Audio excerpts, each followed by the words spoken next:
Resurrection is crucial to the Christian story. If it's missing, the whole thing falls apart. Because our story does not end on a cross with a dead Savior in the ground, modeling that we all too will die and nothing will matter after.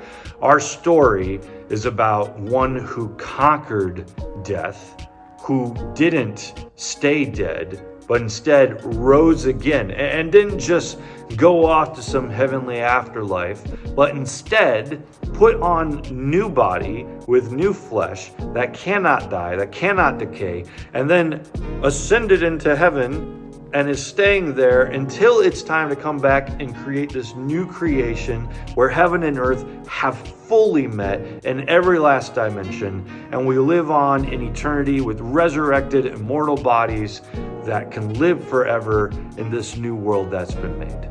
And that is a good word for the post-pandemic church. Because a lot of us feel like we need some resuscitation.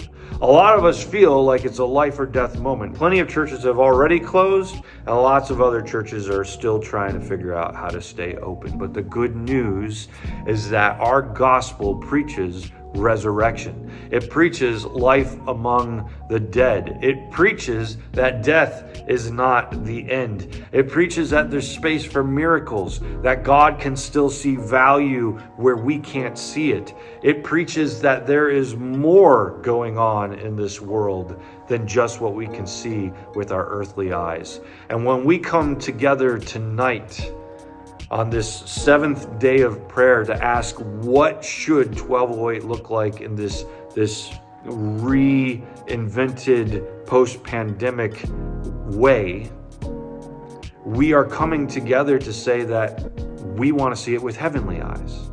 I mean, I can't tell you how many times I've felt kind of desperate or felt like I just can't find the solution. But then God has come through and said, don't give up. There is something I am doing that you can't see yet. And I need you to see it with heavenly eyes, with resurrected eyes. I need you to see that there is life even in the places where you cannot see it. It's like every other week, God is reminding me of that. And hopefully he's reminding you of that too. And if he's not, I pray for you right now that he would open your eyes to see that, so that when we gather tonight, we might not talk about 1208 as something purely of this earth, but we might talk about it of something of a heavenly dimension, of something of a resurrected dimension, that we might see that God can put flesh on even where we feel like we have dry bones amongst this very building and its gathering.